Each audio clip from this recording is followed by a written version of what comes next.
June 29th, 2020. This is David Bedein, behind the scene with David Bedein, broadcasting and telecasting from Jerusalem. We're 24 hours away from the scheduled implementation of the U.S. peace plan presented to the Israeli government and the Arab countries. There were two requirements of that plan before anything else. One, that the Palestine Liberation Organization, operating through the Palestinian Authority, would cancel the law that gives automatic payment and gratuities to anyone who will murder a Jew. And the second was that the PA would cancel its new curriculum where children are taught that terrorists are role models and they should sing songs celebrating extermination of the Jews. So here we have 24 hours before the scheduled implementation of the U.S. peace plan, and a memo comes out of the Palestinian Authority and distributed by both Palestinian intelligence for their reasons and Israeli intelligence for their reasons, showing that the Palestinian Authority has taken practical steps to set up a government bank to expedite payments to anyone who has murdered a Jew. This is unprecedented that there would be such a law. No nation in the world ever had such a law. Now, this government bank is what the Palestinian Authority is calling it, will serve as a channel for transferring funds to killers and to the families of killers. The establishment of the new bank was intended to bypass the order of the commander of the Israel Defense Forces Central Command, prohibiting banks from providing banking services to killers and the families of killers in Judea, Samaria. In the wake of that order, several Palestinian and Arab banks announced they would freeze the bank accounts of the convicts and the families. So, Mahmoud Abbas and PA officials discovered a new way to transfer the money to killers. And they're doing it through having their own bank, a special bank, which as of tomorrow will be functioning, as of July 1st, will be functioning.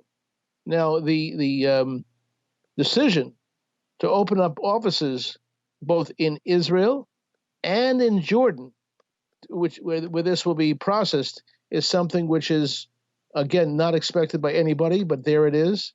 The bank will have a total capital amount of $100 million, which we transfer to it over the period of 5 years. It will have branches throughout the Palestinian Authority territories and will provide services to all Palestinian Authority employees and to the Palestinian public, and not only to the prisoners and families of shaheeds, of what they call martyrs. According to the report from June 1st, 2020, its establishment will take between 4 and 6 months as it grows. The first entity beginning tomorrow, and then as many as 14 entities will be functioning. Now, it will be protected by the PA from lawsuits, and its cash transfers will be carried out in dinars, Jordanian currencies, not in dollars or shekels. Now, imagine how you would feel if your child had been murdered, or your mother had been murdered, and all of a sudden there's a bank which has been established to pay a gratuity to the killer.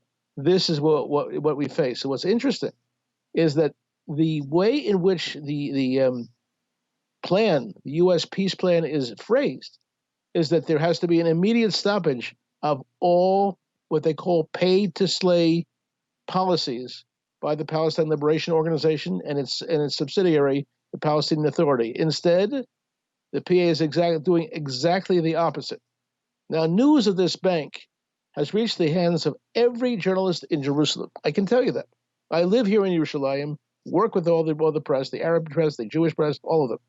And I haven't seen one news agency picking up on these releases, not from the Palestinian Authority, not from Israeli intelligence.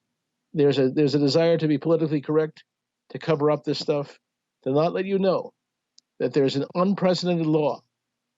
The Nazis didn't have it, the Soviets didn't have it, but the PLO has it, that if you murder a Jew, you will be paid handsomely, and your family will be paid handsomely. People often ask, why do these lone wolves, where do they come from?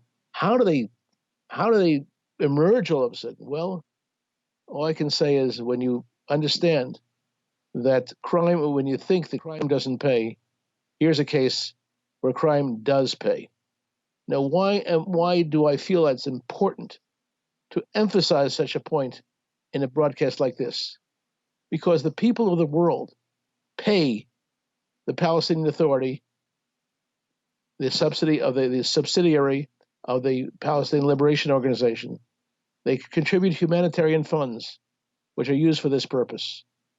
If the people watching and listening to this program will respond to their respective foreign ministers, respective ambassadors, and say, this is not acceptable, it will have an effect. Right now, there's the silent treatment.